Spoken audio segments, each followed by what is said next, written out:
substance qu'on appelle la chromatine. La chromatine, c'est toute la substance qui compose le noyau, selon les stades de développement de la cellule. Dans le noyau, on peut trouver aussi un autre petit noyau. Je le mets un peu plus foncé. On peut en trouver un, parfois même deux ou trois. On va voir ça plus tard. Mais ça, vous le verrez une fois. On parlera de cytogénétique de certains tumeurs et tout. On appelle ça les nucléoles. Donc là, c'est le noyau. Dans le noyau, on a des petits noyaux qu'on appelle nucléoles. Voilà. Et donc, maintenant, ça, c'est ce qu'on trouve dans le noyau à un certain stade de développement de la cellule. À un certain moment, ce liquide-là, comme je l'ai dit à l'introduction, il est composé en grosse partie par ce qu'on appelle acide nucléique, dont un qu'on appelle ADN. Je vais vous montrer une petite vidéo, ça va vous permettre de mieux comprendre les choses. ADN. Mais il y a aussi à l'intérieur des protéines. Alors, ce qui fait que cette substance va se compacter. Elle va devenir solide à un certain stade de l'évolution de la cellule. Et ça va créer de morceaux bâtonnets qu'on appelle des chromosomes. Oui, nous verrons aussi la structure des chromosomes, comment sont composés les chromosomes. On verra aussi le nombre de chromosomes dans les cellules humaines eucaryotiques. Je pense que je vous ai déjà donné la part passée. Je vous ai donné même, je pense, une image sur les chromosomes. Vous voyez les chromosomes qui ont été numérotés. 1, 2, 3, 4, et ainsi de suite. On voit faire ces chromosomes. Après, on va composés des deux morceaux similaires qu'on appelle chromatiques. Donc, l'une l'autre vient vraiment. Ce chromosome en réalité, on a vu qu'il s'est composé par une substance importante qui est l'ADN. L'ADN, c'est le point essentiel de la cellule. Et dans le microbe génétique,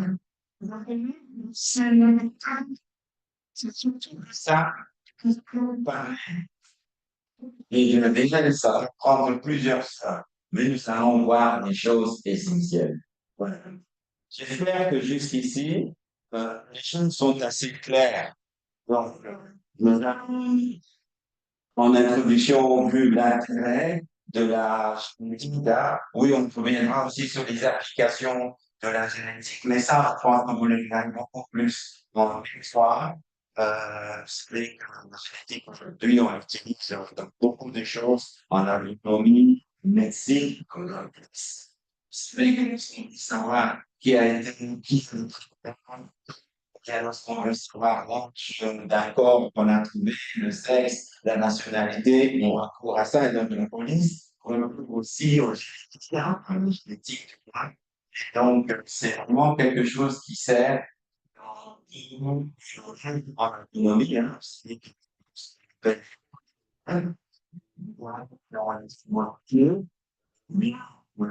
dans du mal, ce qui résiste au paradigme, où on a tomate qui ne pourrissent pas facilement, et ainsi de suite. Ça, c'est des choses que vous verrez plus tard.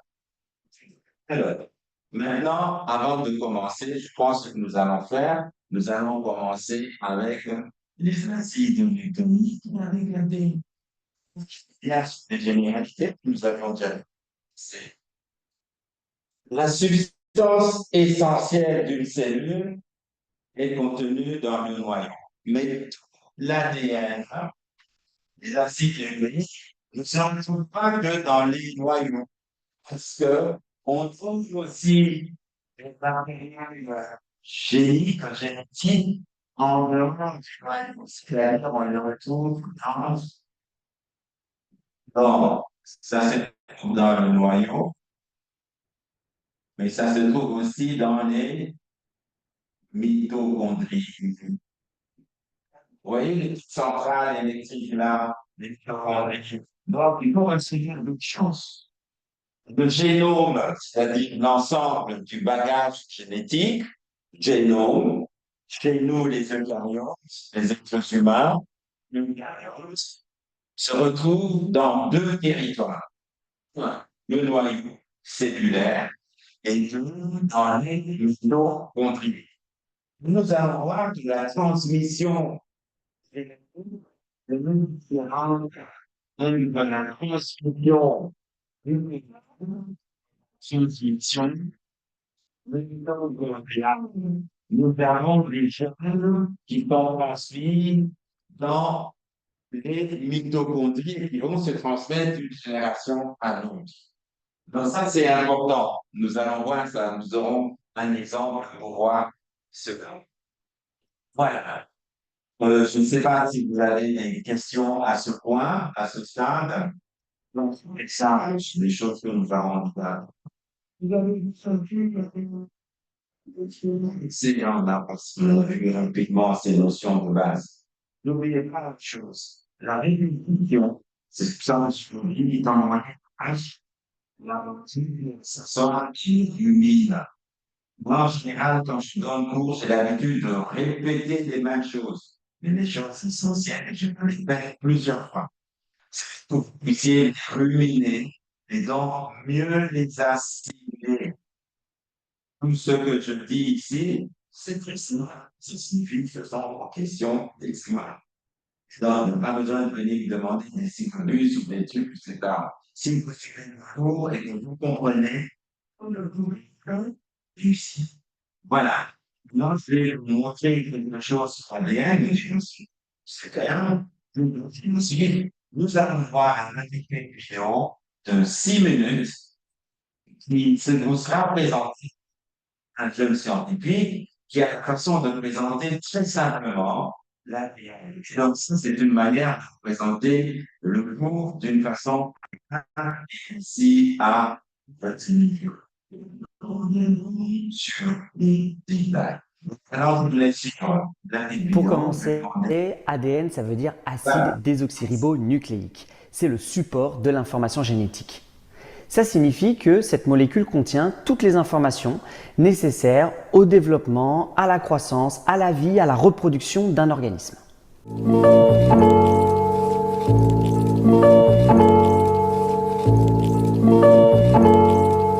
Ryan Litzel.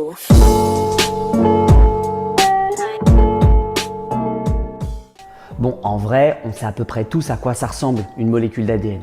On l'a déjà vu dans des films, dans des séries ou alors même parfois dans des logos. Mais l'objectif de cette vidéo, c'est d'étudier en détail la structure de cette molécule et surtout de comprendre comment une molécule peut contenir, peut porter l'information génétique.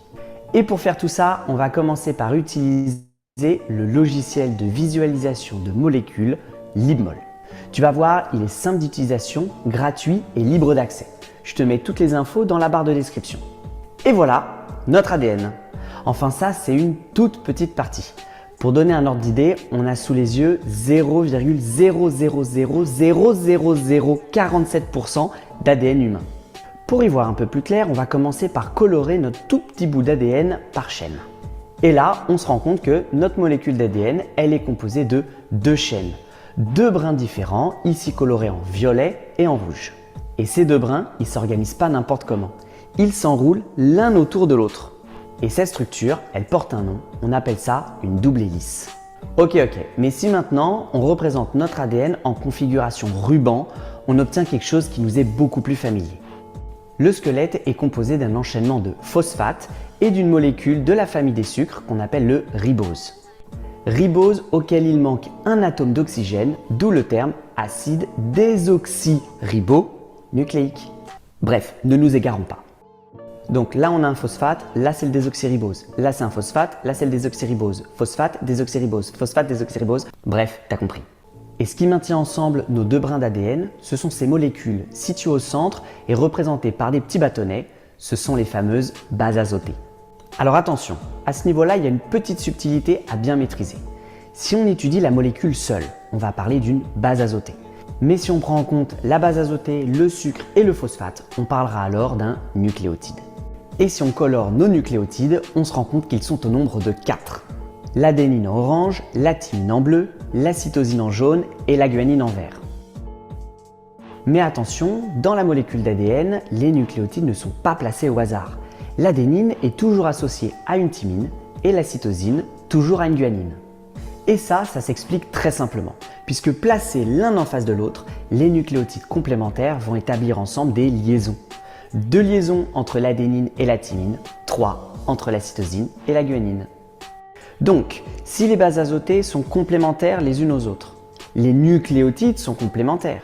Et donc les 2 brins d'ADN sont complémentaires l'un par rapport à l'autre. Et dans ce cas-là, ça veut dire que si je ne possède qu'un seul des 2 brins d'ADN, je peux facilement retrouver l'autre par complémentarité. Ok, on a bien compris la structure en double hélice de l'ADN, la complémentarité des nucléotides, mais on n'a pas encore expliqué comment cette molécule peut contenir de l'information. Et pour ça, on va changer de logiciel, on va passer sur Génigène 2. Encore une fois, il est gratuit, libre d'accès et facile d'utilisation. Les infos sont dans la barre de description.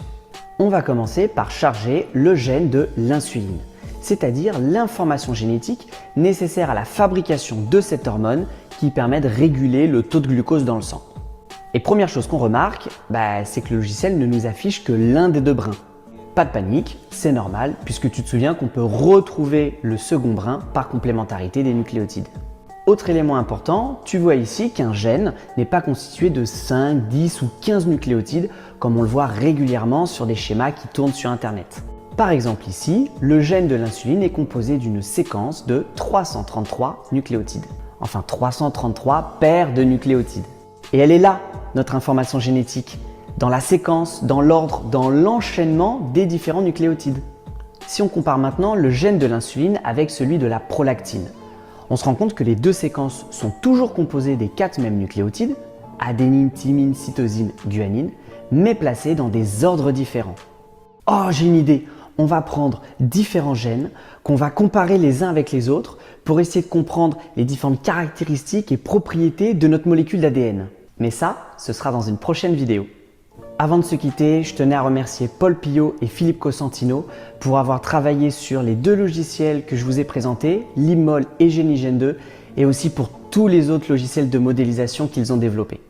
Comme d'habitude, si tu veux soutenir la chaîne, n'oublie pas de liker, de partager, de t'abonner. Et si tu veux être au courant de la mise en ligne des prochaines vidéos, n'oublie pas d'activer la petite cloche des notifications. On peut aussi se retrouver sur Instagram et sur TikTok. Mais en attendant, je te souhaite de bonnes révisions. Donc, venez de voir un petit clip vidéo, 6 minutes. Voici le temps de jouer. On peut passer au tableau et reprendre ce que vous avez suivi. Il a parlé de l'ADN.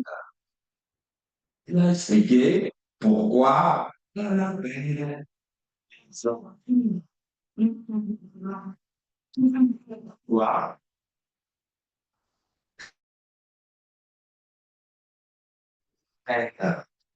puis aussi l'ADN est composé par des bases. Et lorsque ces bases ont un sucre, phosphate, on les appelle les nucléotides. Ça, ce sont des termes que vous devez retenir. Les nucléotides. Il a dit que cet ADN est une séquence, c'est une espèce d'échelle parallèle. Donc, si je prends un escalier, j'ai 2 branches parallèles. Donc, une branche d'escalier, une branche génétique, on va faire avec I, pas U. Maintenant, on a dit que c'est parallèle, mais c'est pas seulement parallèle. C'est parallèle, mais ça commence à se tordre, à se rouler. Vous avez vu sur le dessin, Et c'est dégradé en sucre, phosphate. Et les bases ne sont comment? Il y a les bases complémentaires. Vous avez fait cet exercice. Les bases sont complémentaires. Et combien de bases est-ce qu'il y a? Ah, Denis se lie avec quoi? Il se lie avec quoi? Combien? Lie et une pyridine. Vous avez vu ça, il a présenté cette image.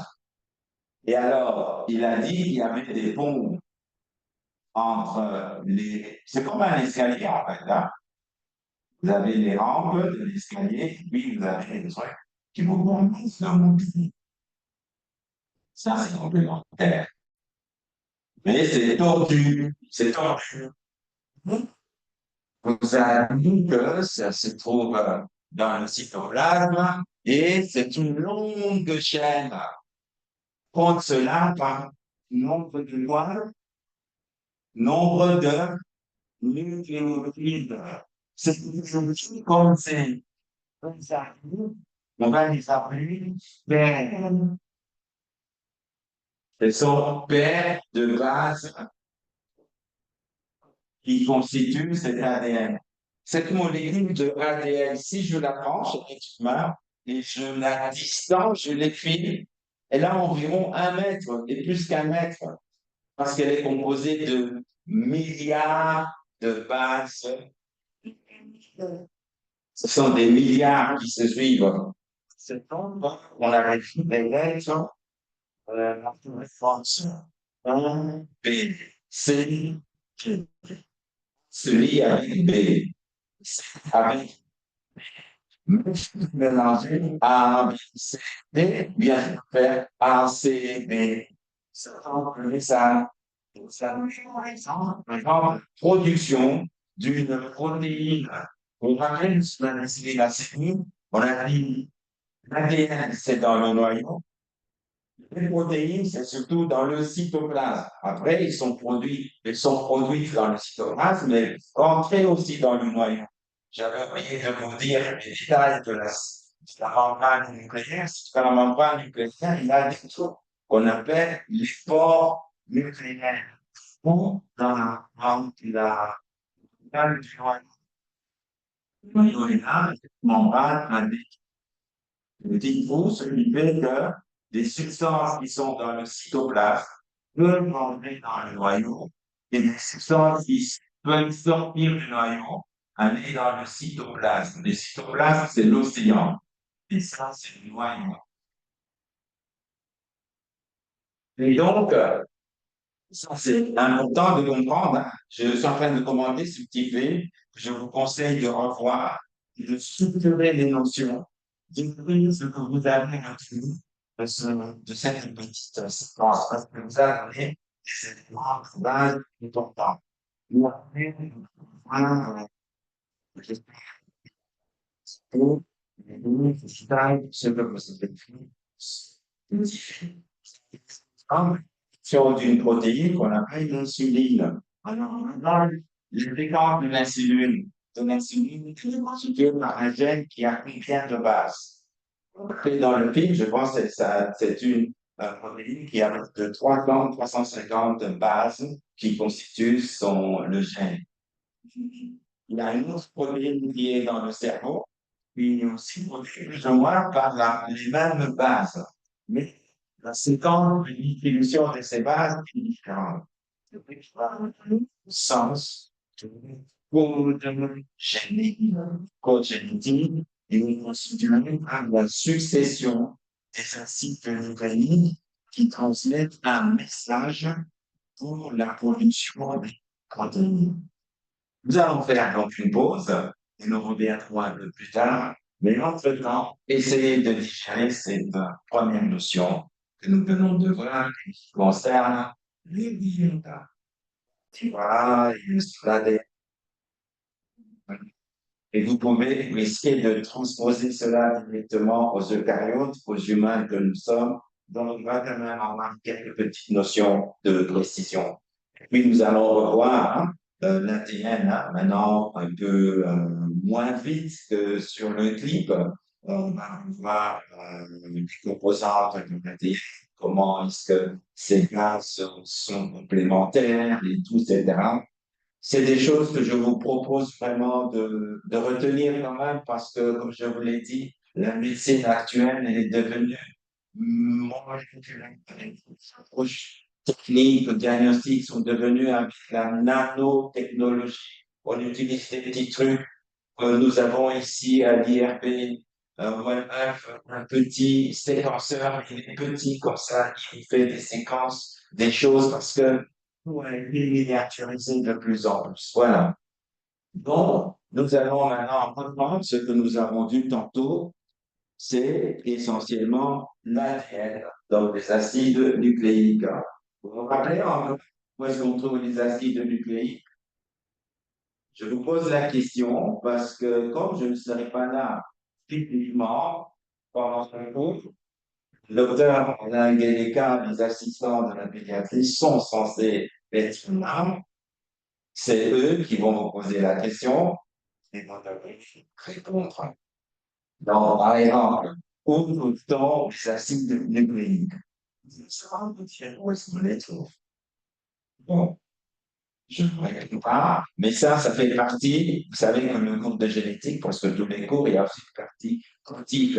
Et cette partie pratique, vous allez la faire avec les assistants qui peuvent vous mettre la dessiner la cellule, montrer le noyau, montrer le cytoplasme et ainsi de suite. Ça fait partie de vos exercices qui dit que vous aurez l'organisation et vous devrez apprendre à dessiner une cellule et avec les composantes que nous avons vues. Je vous ai dit que ce que j'avais présenté au début, ce n'était pas pour rien, c'est parce que ce sont des choses que vous devez apprendre à faire. Et ça sera la partie pratique. Je vais renseigner tout à l'heure à ce propos. Si vous voulez voir une cellule vivante, je vous ai dit, vous prenez un œuf, vous le réduisez, vous le coupez, vous avez une cellule dessinée, c'est ça, vous n'avez qu'à appuyer sur le bouton. Il y a aussi des cellules très simples que vous pouvez voir au microscope. Je pense, je sais pas si oui, j'ai laissé un petit microscope. Je demande au docteur c'est un petit microscope qui marche avec des piles. Ça peut être un exercice pratique pour 4 ou 5 étudiants à la fois. Vous prenez, donc je mets ici l'exercice pratique, bulbe d'oignon. Vous prenez une bulbe d'oignon, et vous enlevez la fine couche qui est là, donc ce sont les lamelles de la fibre d'oignon. Vous la mettez sur un porte couché et vous pouvez ouvrir cela avec une lamelle. Voilà, une lamelle. Vous regardez ça au microscope, on fait un grossissement. Vous avez une ça sera vos TP. TP. Voilà. Ça va vous prendre un peu de temps, mais ça va vous permettre d'avoir une vision de base de la génétique et pas seulement de la théorie, mais des choses aussi pratiques, ce qui va vous permettre d'ancrer davantage ces notions dans vos cerveaux et dans la pratique. Maintenant, on va parcourir certaines diapositives qui vont reprendre ce que nous avons. Alors, les diapos se voient. Bien, alors, je vous ai dit tantôt qu'il faut distinguer les types de cellules. Nous avons des cellules prokaryotes et des cellules eucaryotes. Les prokaryotes, ce sont des cellules, ce sont des êtres vivants qui ont existé avant nous. Vous savez, si vous êtes passionné aussi de l'histoire de l'évolution, ça vaut la peine. On dit que la vie a commencé dans l'eau. C'est pour cela, vous voyez que lorsqu'on va sur Mars, on va sur d'autres planètes, la chose qu'on recherche, c'est de trouver, de l'eau. On dit que la vie a commencé dans. D'ailleurs, pour imaginer cela, pour nous tous, notre vie a commencé dans l'eau. Nous sommes dans l'utérus de nos mamans et dans l'utérus, il y a du liquide, le liquide amniotique. Et donc, la vie a réellement commencé dans l'eau. Et c'est à partir de cette cellule unique que nous allons sortir de l'eau. C'est pour ça que parfois nous pouvons nous noyer dans. Vous savez, dans le cours de gynécologie, vous avez vu que l'enfant a inhalé. Et s'il a inhalé, bon, il y a une souffrance, il risque de mourir, etc. Donc, c'est très passionnant, mais nous n'allons pas aborder cet aspect-là maintenant. Ceux qui ont la curiosité scientifique, ils peuvent lire des articles sur ça. Pour les prokaryotes, en général, les prokaryotes que nous avons dans le livre avec nous, ce sont les bactéries. Les bactéries, en général, ils n'ont pas de vrai noyau. Ils ont l'ADN qui a généralement la forme circulaire. Et ils ont aussi des petites portions d'acide nucléique qui s'appellent plasmides. Ces plasmides sont les vecteurs. Je ne sais pas si, oui, vous avez probablement vu ça en bactériologie ou encore dans quel cours, où on vous a dit, par exemple, que la résistance que certaines bactéries ont contre certains antibiotiques due à la transmission des plasmides, des petits morceaux de matériel génétique que les bactéries se transmettent entre elles à la base de la résistance des antibiotiques. Donc ça, c'est l'ADN des prokaryotes.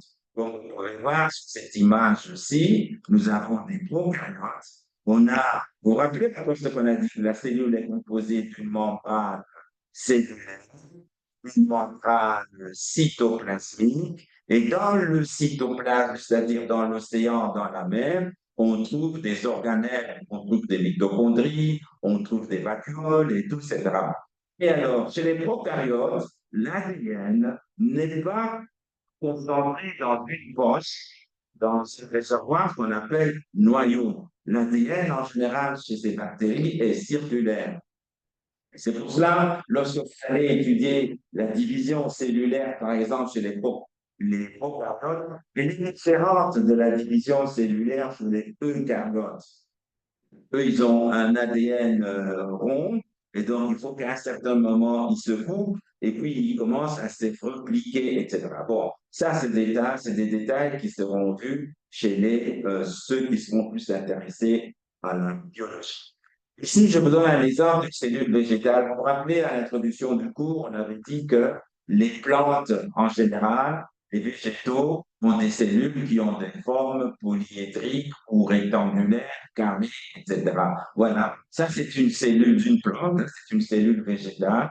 Et vous voyez que dans les cellules végétales, à la place des mitochondries, nous avons ce qu'on appelle les chloroplastes. Hein. Vous savez tous, les photosynthèses, hein, les feuilles prennent de l'énergie, cumulent, et puis le soir, elles vont libérer de l'oxygène, et tout, etc. Bon, je ne m'attarde pas là-dessus, mais juste pour savoir que dans les végétaux, vous avez un matériel génétique. Vous pouvez avoir aussi dans les chloroplastes, comme nous les avons dans les mitochondries. Enfin, ici à droite, voilà une cellule d'un eucaryote. Bon, vous voulez, on fait avec ça très simple. Ça, c'est quoi? C'est le noyau. Et vous vous rappelez qu'on a dit qu'à l'intérieur du noyau, on peut trouver un petit noyau qu'on appelle un nucléole. Et dans le cytoplasme, on a des organelles dont les mitochondries qui contiennent le bagage héréditaire. Et c'est ça qui constitue le génome. Donc, on peut dire en deux mots que le génome des eucaryotes, des humains, puisqu'il s'agit de nous, comprend deux types de génomes. Génome nucléaire et un génome mitochondrien. C'est ce qu'on dit ici. Donc, nous avons l'ADN dans le noyau qui s'associe à des protéines. Vous vous rappelez, j'avais dessiné, j'ai dit que au niveau du noyau, il y a des qu'on appelle des pores nucléaires. À travers ces trous, il y a du matériel nucléique qui peut sortir et aller dans le cytoplasme et vice-versa. Les protéines peuvent sortir venir du noyau, le cytoplasme, c'est comme l'océan, et entrer dans le noyau. Et c'est ce qui va constituer la chromatide. Le génome mitochondrial, on dit aussi que c'est un génome qui est qui a une origine extracellulaire. En fait, on pense que les mitochondries, ce sont des petits êtres vivants qui étaient dans l'eau et qui ont colonisé nos cellules eucaryotes et qui constituent donc maintenant une base génétique que nous continuons à transmettre d'une génération à l'autre. Donc, même les prokaryotes, en général, ils ont l'ADN. Mais les prokaryotes ont comme bagage nucléaire pas nécessairement l'ADN, puisque vous le savez, par exemple, le COVID, beaucoup de virus, ils ont comme bagage héréditaire principal l'ARN. C'est pour ça, dans le petit film, on a vu d'abord l'ADN. Je vous montrerai une autre petite séquence filmée où on va parler de l'ARN. Voilà. Bien. Ici, vous voyez en gros plan, exemple de cellules de prokaryotes. C'est une bactérie. Donc, vous savez, par exemple, Escherichia coli, ou bien, enfin, il y a plusieurs pays qui ont aussi, par exemple, des gènes, des, des, ils ont des, ils peuvent avoir des queues, pour se déplacer, ils ont des cils, etc. Donc voilà, ce sont l'exemple d'une bactérie. Ici à côté, c'est l'exemple d'une cellule eucaryote. Alors, j'aimerais bien que vous puissiez retenir les choses essentielles, que on avait vu dans le dessin. Ça, c'est quoi? C'est le noyau. Qu'est-ce qu'il y a à l'intérieur du noyau? On a le nucléome. Ce nucléome. Ça, c'est quoi? Cette mer plus, comme l'océan, c'est le cytoplasme. Et qu'est-ce qu'on trouve dans le cytoplasme? On trouve des petites centrales énergétiques qu'on appelle mitochondries. Donc, les mêmes sont des mitochondries. Il faut construire des routes justement pour transmettre, par exemple, les produits que l'on produit. Par exemple, justement, dans le petit film, on nous a parlé de l'insuline. L'insuline est produite des cellules pancréatiques. Mais cette insuline est utilisée en dehors des cellules pancréatiques. Ça signifie que c'est une substance qui a un effet à distance qu'on appelle hormone. Et maintenant que ça sort en dehors de la cellule, il faut un canal, des chemins, des routes. Ces routes-là sont constituées, entre autres, par un système de tubes qu'on appelle l'appareil de Golgi. Et alors, l'éballage du noyau pour qu'il y ait la synthèse des protéines tout près du noyau et tout, il y a aussi d'autres tubes qui constituent le réticulum endoplasmique. Ce réticulum endoplasmique, il est rugueux, on dit qu'il est rugueux parce qu'il y a la présence vous vous rappelez des petits organelles qu'on avait dit, des ribosomes. On verra ça peut-être dans un livre. Des ribosomes qui sont là, qui servent pour permettre à l'ARN messager de transmettre son message de production des protéines. Mais ce système réticulo-endothélial, il peut être lisse. Il est lisse lorsqu'on ne voit pas des ribosomes. Il est rugueux lorsque dessus, il y a la présence des ribosomes. Donc, c'est tout ce système-ci. Et oui, là, vous ne le voyez pas. Si vous revenez en arrière, vous ne le voyez pas, la membrane nucléaire comprend aussi des choses. Alors, dans ce lac, vous avez des poches qui servent ce sont des vacuoles digestifs. Donc, ici, vous voyez, ce sont des vacuoles qui servent pour digérer et tout, c'est pas. Ces petits points noirs, ce sont les fameux ribosomes dont on a parlé. Donc, en pratique, si à l'examen, on vous pose la question, et ça, l'exercice pratique aussi, l'examen, vous aurez des questions théoriques, mais c'est normal, vous aurez des questions aussi pratiques qui vont vous demander, dessinez-nous une cellule d'un sujet eucaryote et mettez les composantes principales. Donc, vous devriez me dessiner la membrane cytoplasmique. Les cellules n'ont pas nécessairement une membrane cellulaire. La membrane cellulaire, en général, est un peu rigide, elle est un peu dure. Il y a d'autres cellules qui sont directement dans une membrane cytoplasmique et qui n'ont pas une membrane cellulaire rigide comme l'œuf. Bien protégé, ainsi de suite. Alors, vous devez savoir dessiner cette cellule, mettre le noyau, nucléole, et dans le cytoplasme, mettre les organelles principales dont nous venons de faire mention. Ça, c'est la moindre des choses que vous devriez connaître. Retenez cela parce que ça va faire partie de vos questions pratiques d'examen. Voici en gros plan, maintenant, une image qui vous illustre justement, ça c'est le noyau. Vous voyez ici, c'est le noyau. Et puis, là, est-ce que vous voyez les chromosomes là-dedans? Non, vous voyez une espèce de soupe qui est là-dedans, qui compose justement ce que nous avons au début, ici. Pardon.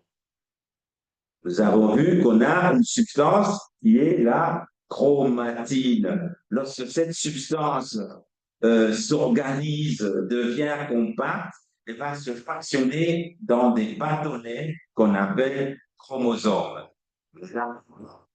Voilà. Alors, vous voyez que la membrane nucléaire présente, ça c'est une photo électronique au microscope électronique d'une cellule humaine. Voilà comment ça se présente.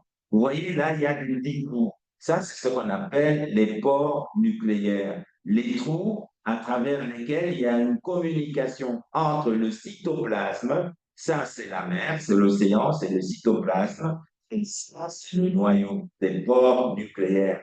Donc, il y a des substances qui peuvent entrer dans le noyau et il y a des substances qui peuvent sortir du noyau et aller vers le cytoplasme. Alors, l'ADN, je vous ai dit, si on prend, prenez la première image, que c'est un double filament.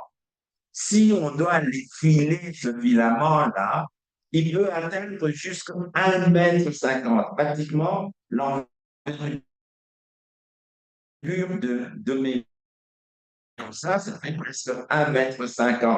L'ADN, lorsqu'on défiler ça, comme ça va faire 1,50 m.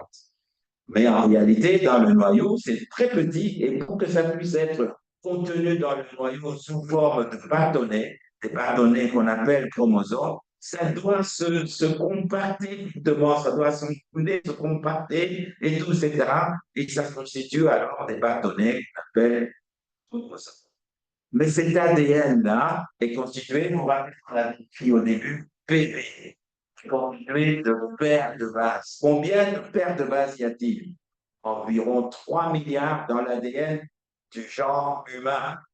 Il y a des pays qui ont seulement une centaine de paires de bases. Mais nous avons environ 3 milliards de paires de bases. Maintenant, c'est la question. C'est une question, une petite question d'examen. Vous vous rappelez, j'avais dit, le nombre de trucs. Alors, question-réponse.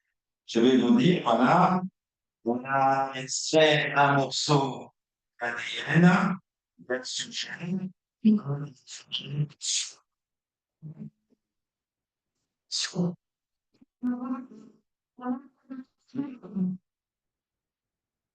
160 paires.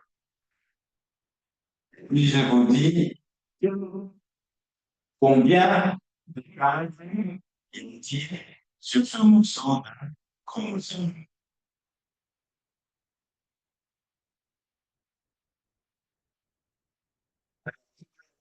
Je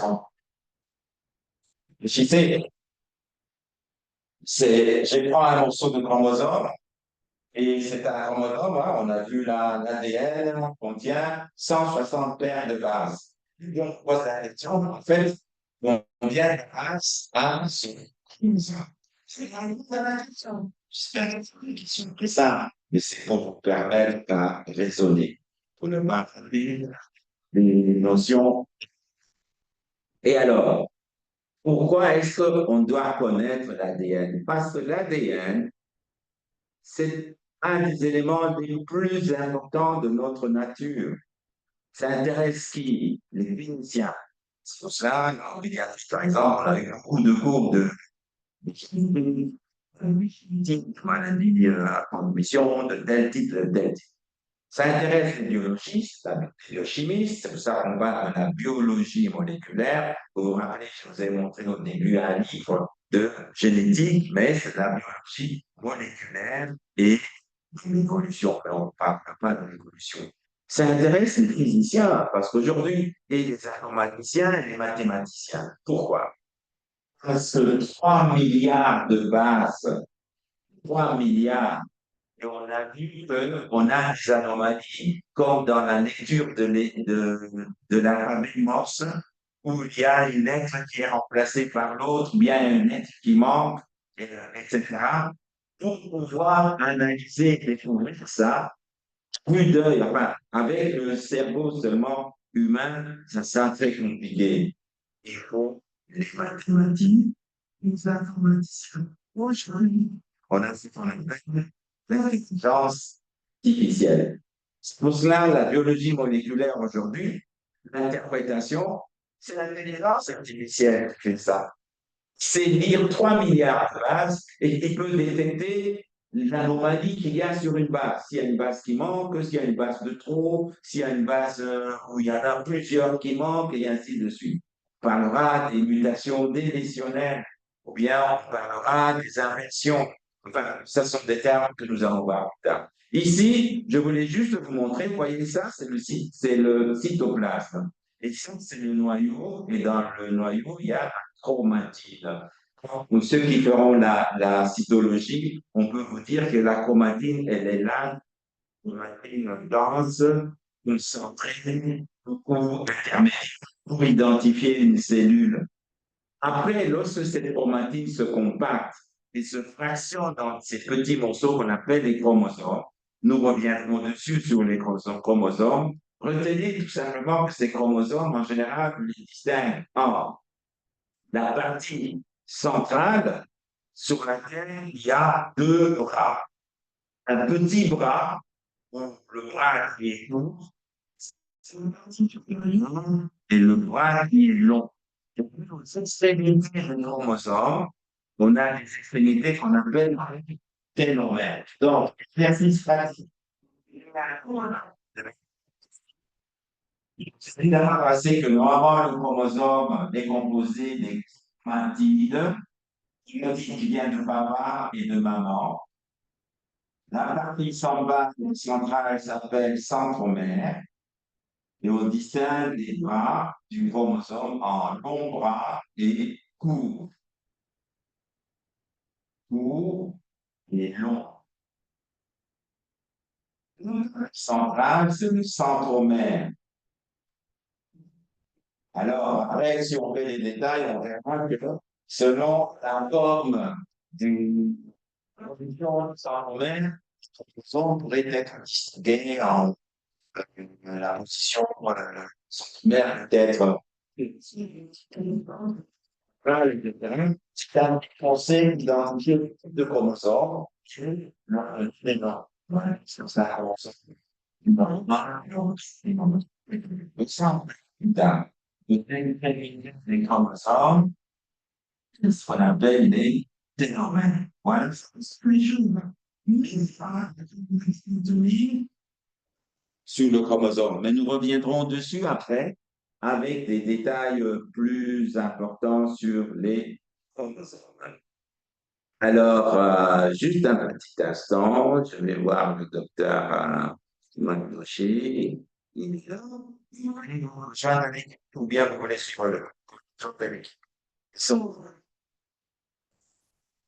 c'est votre assistant de l'UOM qui va passer un séjour d'immersion pour mieux maîtriser cette pathologie. Alors, l'histoire de la double hélice, hein, que vous avez vu dans le petit film là, celui qui a découvert cela, c'est Watson et Crick, qui ont trouvé un an avant ma naissance, naturel, décomposé par une structure particulière qui s'exprime telle, on les appelle bras. C'est comme les battants de l'échelle, hein. Mais en génétique, on les appelle bras. Retenez donc le terme bras. Et alors, quelques années plus tard, toujours Crick et Nirenberg, ils ont découvert le code génétique. Le code génétique, c'est l'alphabet Morse qui signifie, qui transmet un message. Donc, retenez cela. Après, François Crick et Monod, ils ont trouvé le système de contrôle du gène. Les gènes, hein, les gènes, on va voir plus en détail, ce sont les régulateurs. Ce sont des séquences d'acides aminés qui envoient des messages importants. Pour eux, ils ont découvert sur une maladie qu'on appelle Escherichia coli, qui recherche des gènes. C'est pour cela que en génétique, vous allez voir, on va dire, il y a le gène enhancer, donc c'est le gène promoteur, et puis il y a, j'en parle juste comme ça, moi c'est toujours bien d'avoir un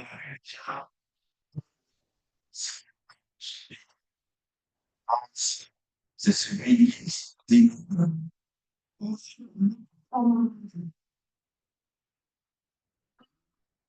gène, non, il régule la circulation. Et puis, vous pouvez avoir aussi des gènes répresseurs. Voilà. Par exemple, ceux qui vont faire des études sur l'oncologie, ils vont découvrir que le cancer est dû à une activité excessive du gène promoteur qui permet la production d'une protéine X qui est nocive pour l'organisme et ainsi de suite. Il y a bien, ce sont des gènes répresseurs qui travaillent trop, etc.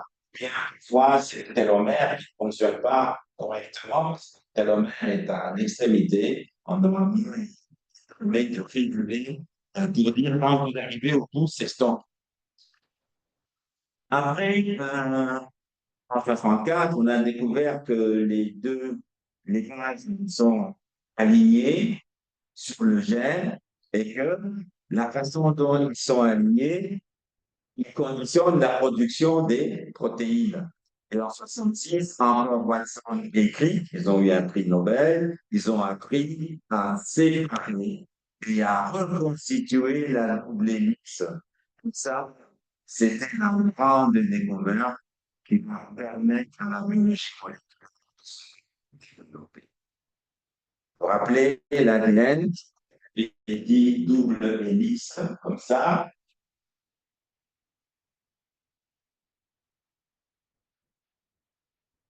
Alors, eux, ils sont parvenus à ouvrir cette double chaîne. Ils ouvrent cette double chaîne et ils découvrent qu'elle est bien complémentaire et que cette double chaîne commence à identifier les bases. On dit, ah, ça c'est l'adénine, ça c'est l'adenine, ça c'est la alanine, ça c'est l'uracine, et ainsi de suite. Donc, on se rend compte qu'on a quatre bases. Ils pensaient que dans l'ARN, on trouve une base différente de la base de l'ADN. Ça ouvre la porte à plusieurs découvertes de la biologie moléculaire. Voilà, fois les petites histoires, ça sert à ancrer les notions et ça vous permet de c'est un mémoire. Ça va vous aider à se créer les choses. Alors, vous vous rappelez, on a vu dans le film que ces bases-là, ce sont des bases qui sont en général complémentaires. Comme je vous l'ai dit, c'est comme une échelle. Hein. La thymine se lie en général avec la thymine. Et la guanine se lie avec la cytosine. Ces bases ont un sens de complémentarité. Je vais les dessiner parce que comme ça va rester dans le texte plus facilement.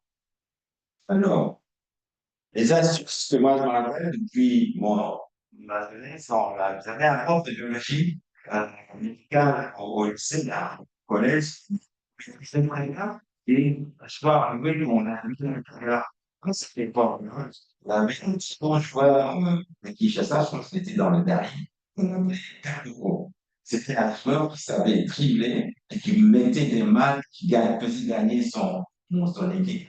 C'est le professeur de biologie qui nous a tous parlé parce qu'il était compétent. Il nous fait aimer la biologie, entre autres. Il disait, voilà, la vie, c'est la lettre A, vous voyez comme elle est, et puis les masses avec un L, et la lettre T. C'est comme si je faisais essentiel. Donc, je refais l'exemple.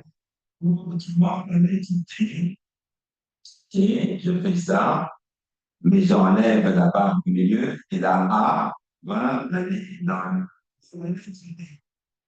donc, Adéline se marie avec Timine. Cytosine, c'est comme un creux, va se marier avec Ludo de Guanine. Donc, C va recevoir G. Vous voyez, le G va se marier, va entrer dans le C.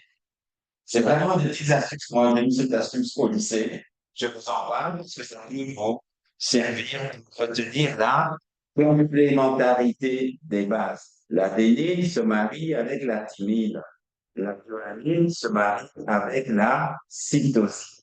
Donc, c'est ce qui crée ce qu'on appelle la complémentarité entre les deux rampes de l'ADN. C'est comme l'échelle. Les deux rampes de l'ADN s'appellent bras. C'est ça qu'on distinguera. On dira il y a le bras mère et le bras fille. Qui va être, nous allons voir ça plus tard. Alors, l'ADN comprend aussi un sucre, rose, un sucre et l'acide phosphorique. Nous avons vu tout à fait au début qu'est-ce que c'était un nucléotide. Donc, nous avons des grains, nous avons des sucres et nous avons l'acide phosphorique. Voilà encore une image pour illustrer ce que nous avons vu dans le petit film. L'adénine qui est ici et la thymine.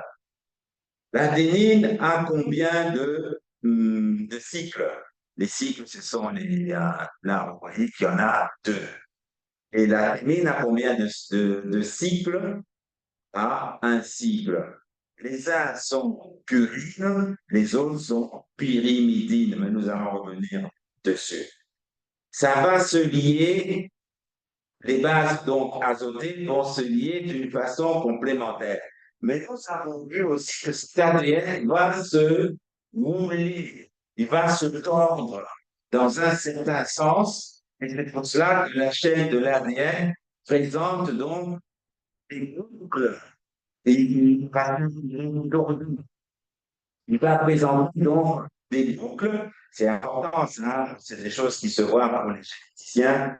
Où sont les parties les plus fragiles où il peut y avoir une mutation, ou bien où est-ce qu'un médicament peut agir plus facilement.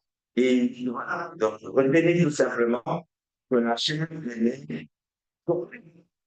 c'est une chaîne hélicoïdale qui continue à tourner comme ça. Et si je ne la tords pas, voici comment elle se présente. La caractéristique de la chaîne, c'est qu'en général, on dit qu'il y a une orientation. C'est une destination. La chaîne, c'est comme ça. Voilà. C'est pas très cher. Voilà.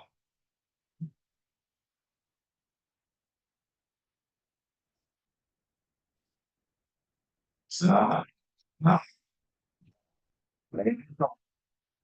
Il y a une complémentarité. En génétique, on a une orientation des gènes parce que quand vous rentrez sur cette diapo, on prend les positions des carbones. On dit ça, c'est le carbone numéro 1. Carbone, c'est C. 1, 2, 3, 4, 5. En général, l'orientation des phases, je dois charger mon PC. Vous pouvez me récupérer mon chargeur. C'est le même chargeur ici. Et alors, l'orientation de lecture des bases, c'est ça qu'il faut retenir, ça te lit les bases 5', là où il y a le carbone, 5' vers 3'. Donc ça, c'est 5', là où je mets mon curseur. 5' vers 3'. 5', c'est vers le haut. Ça, c'est la position 5'. Et vers le bas, c'est 3'. Ça, c'est le sens de lecture des bases. Alors, ça, c'est un bras. Un bras, la rampe, euh,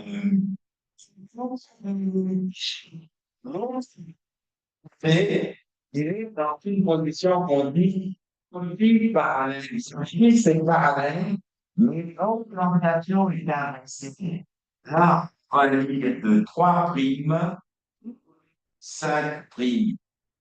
Ça, c'est la chose que vous devez retenir. C'est la base lorsqu'on commence à lire cette séquence de milliards de bases. On est dans la direction 5, 3'. Et on sait alors que l'équivalent réel a un temps opposé. C'est un peu comme je vous l'ai dit une fois, je vous ai posé la question sur est-ce que vous avez jamais vu un fleuve où nous, on part dans un sens et l'autre partie sous le même fleuve dans l'autre sens. Vous avez dit non, non, non, mais le jour où je viendrai, je vous montrerai des images sur le fleuve, le majestueux fleuve Congo. Ben, ce majestueux fleuve Congo présente plus d'eau, puis qui va dans un sens, puis un autre qui va dans le sens inverse. C'est incroyable. On peut comprendre comment est-ce qu'on peut avoir sur un même fleuve, évidemment, ce que vous ne savez pas, c'est la dimension, la largeur du fleuve Congo. Hein. Il est bien large, ce n'est pas, il est plus grand que la village. Donc, peut-être pour ça, vous ne pouvez pas vous l'imaginer. Donc, il y a plus d'eau qui va dans ce sens et l'autre va dans le sens inverse. Je crois que je vais pêcher, je pense, la mer qui est parallèle, mais avec une orientation 5' vers 3' et l'autre vers de 3' vers 5'.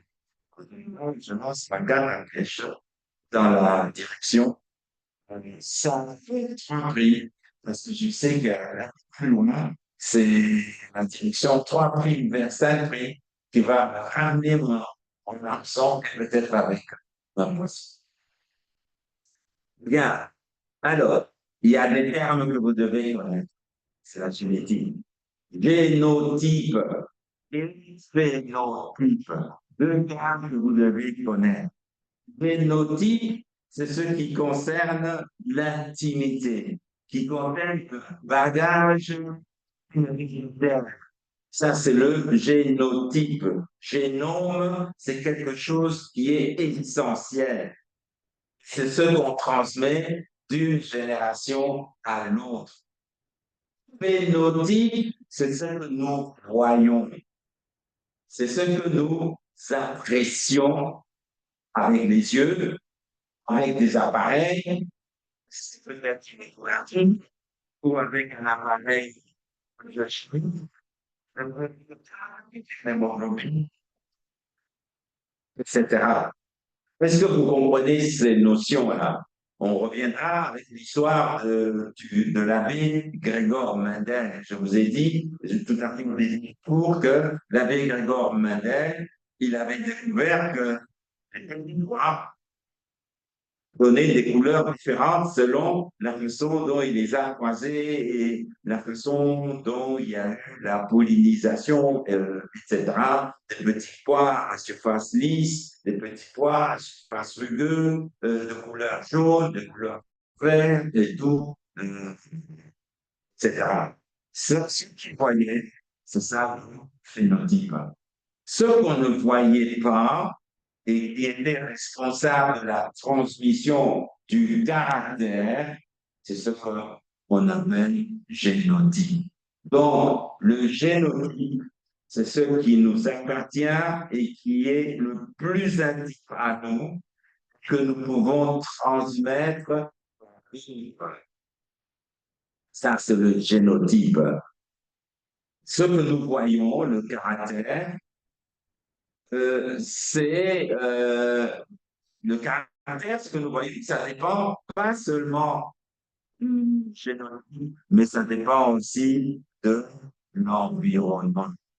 Vous savez très bien que je peux naître avec une peau claire, mais quand je travaille tout le temps dans un pays où il y a un soleil très fort, ma couleur devient foncée.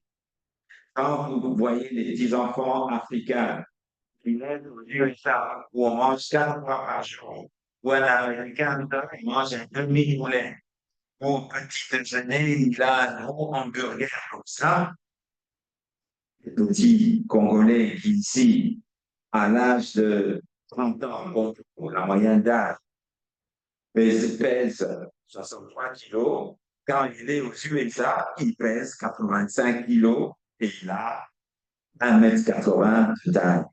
Ça, c'est l'impact de l'environnement sur le phénotype, ce que moi je vois. Le génotype, c'est le gain, mais ce sont des Congolais d'origine congolaise. Ils sont grands comme ça, et gros et tout. C'est l'environnement. L'exemple typique, c'est il y a plus de 50 ans, c'est pas si vous vous rappelez les petits dessins qu'on mettait sur les Japonais. On disait que c'était de petites tailles. Mais est-ce que vous savez que les Japonais ont augmenté leur taille après 50 ans? La taille moyenne des autres Japonais a augmenté. Donc, c'est pour vous dire, voilà, c'est pour vous donner juste quelques notions à retenir. Hérédité, génétique. Alors, Garo, lui, il a découvert, entre autres, les désordres héréditaires, par exemple, les déficiences enzymatiques. Vous connaissez une maladie à déficience enzymatiques? Une maladie qui est typique chez nous, ça fait partie des TP. Maladie héréditaire. Maladie héréditaire avec un déficit enzymatique. Vous allez voir, c'est une maladie, hein, il faudra la découvrir. La décrire. Voilà. Je pense que vous devez là. Ça fera partie de votre exercice. Après, plus tard, il y a Lanstener qui découvre les groupes sanguins et ça, c'est intéressant. Bon, lorsque vous aurez le cours d'hémato en D3, vous aurez les groupes sanguins. Les groupes sanguins, c'est ce qui a permis de se rendre compte qu'on ne pouvait pas donner le sang à n'importe qui. Vous savez, lorsque moi j'aimais bien les films cowboys indiens et je tenais toujours pour les Indiens. Moi j'étais fanatique des Indiens et je pleurais parce qu'en général on les tuait. C'était les cowboys qui gagnaient, c'était les Européens qui gagnaient, mais moi j'aimais bien les Indios avec des tatouages, des plumes là et tout, etc.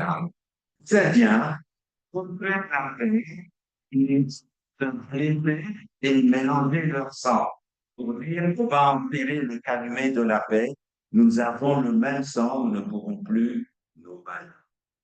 Mais il se fait justement que, malheureusement, le sang, nous n'avons pas tous le même sang. Et on a découvert, c'est Lanstener qui a découvert finalement les groupes sanguins. Les groupes sanguins, vous connaissez, c'est le groupe sanguin A, B, O. Le O, là, en réalité, c'est 0. Là, c'est partie de vos exercices pratiques. Groupe sanguin, c'est A, B, O.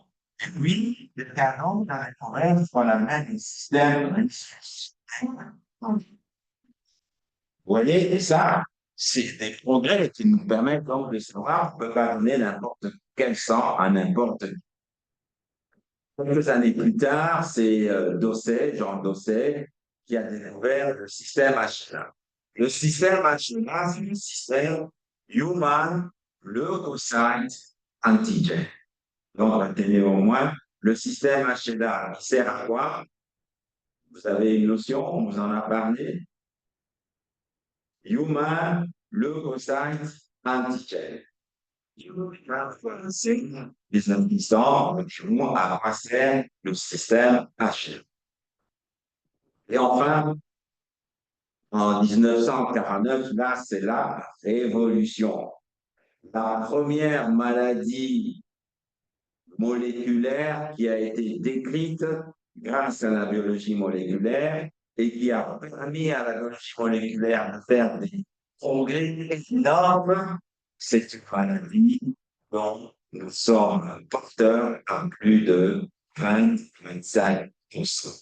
C'est la drépanocytose. C'est pour ça, la drépanocytose, c'est une maladie que vous devez maîtriser. Elle a contribué au progrès de la science, à la révolution moléculaire, à la thérapie génique, à beaucoup de choses. Et c'est parce qu'on a découvert la drépanocytose qu'on a pu soigner les enfants européens qui mouraient d'une maladie monogénique la plus sévère qu'il y avait en Europe, qu'on appelle la mucoviscidose, une maladie qui faisait que le mucus dans les poumons est tellement épais que l'échange de sang avec l'air ne se passait pas bien, ces enfants mouraient.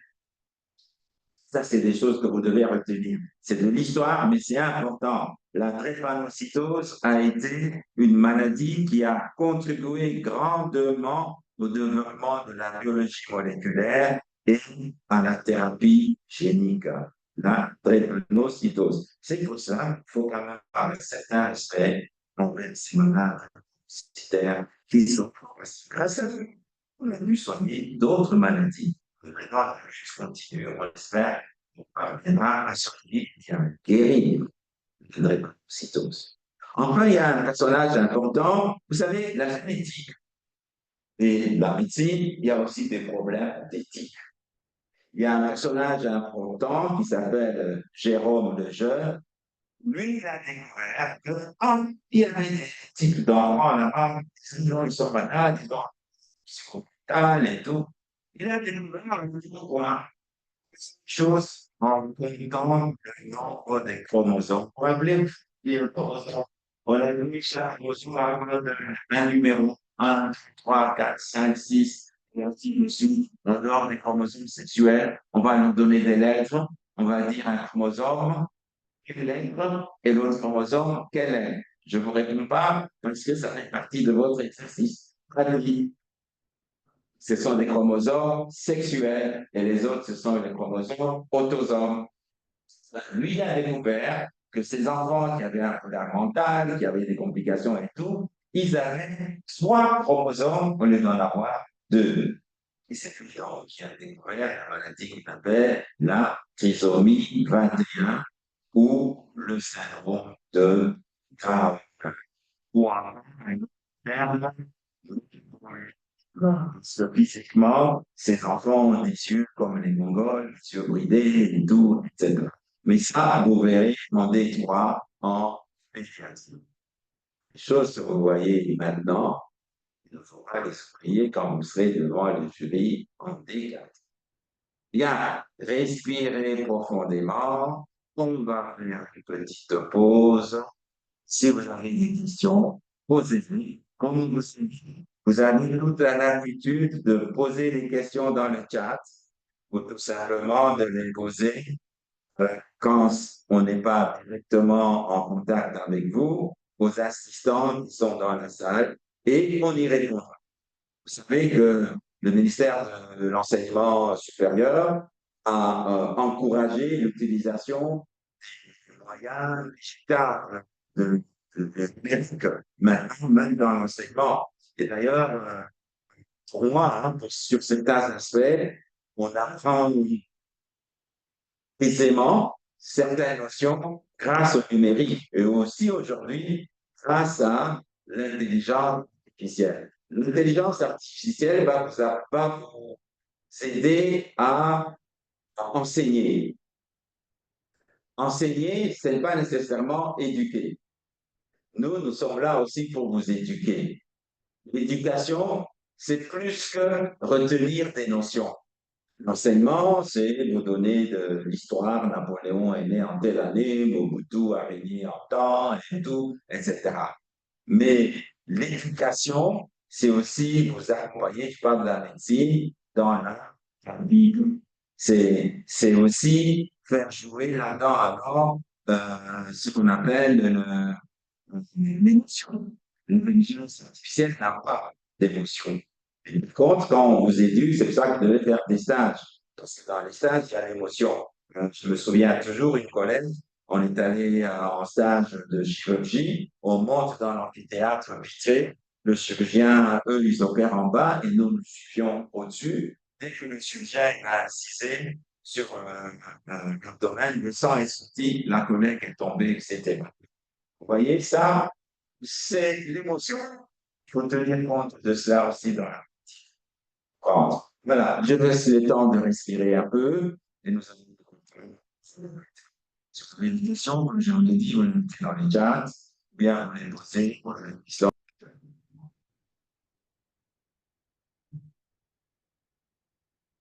On va reprendre.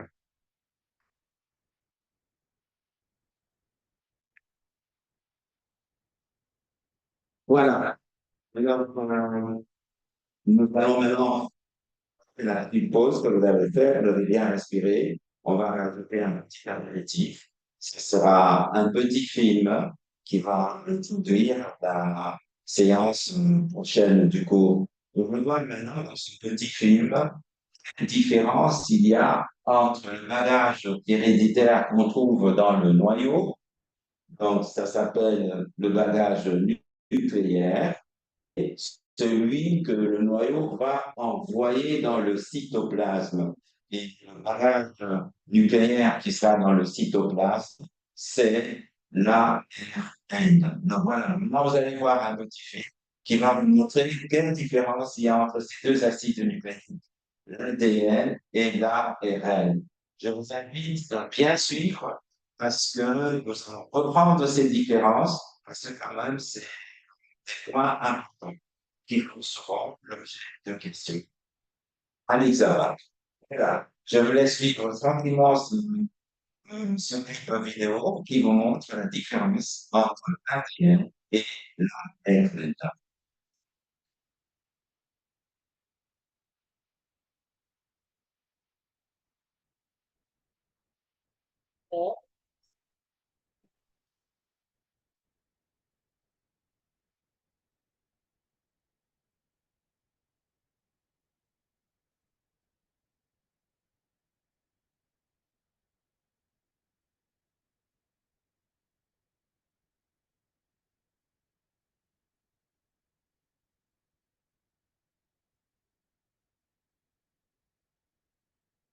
Chez vous, chez moi.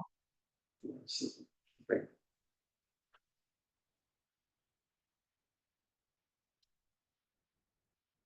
Juste un petit instant et ça va commencer. Hein. Profitez-en pour respirer davantage. Section de l'information génétique commence par comprendre ce qu'est l'ADN et l'ARN. Et passe. Bonjour à tous.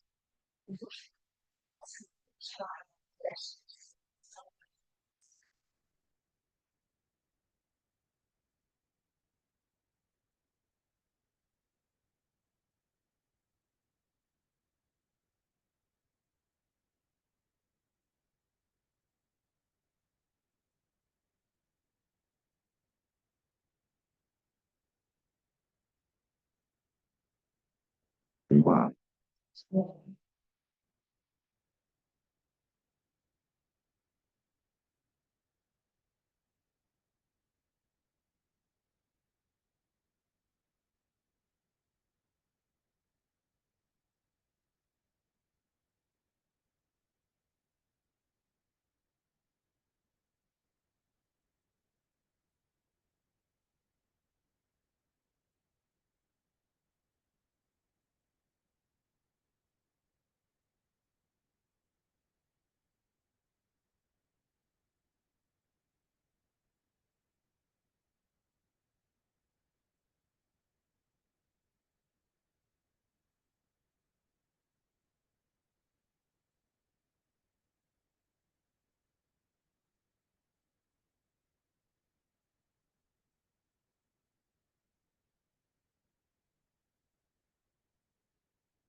Voilà, très donc, vous avez vu la différence entre l'ADN et l'ARN. Et donc, l'ARN, c'est un message. Tenez bien que l'ARN, c'est la langue message. Et vous avez vu les grosses différences qu'il y a entre les deux. Une différence de localisation, une différence de nombre de chaînes, différence entre les bases, les fonctions, etc. L'ADN fait la réplication de l'ADN à l'intérieur du noyau. Donc, l'ARN messager va traduire l'ordre reçu du noyau et cette traduction va donc être à la base de la production des protéines. Voilà, ça, ce sont des notions essentielles que vous devez retenir. Et nous allons poursuivre tout cela à la prochaine session. Bon après-midi.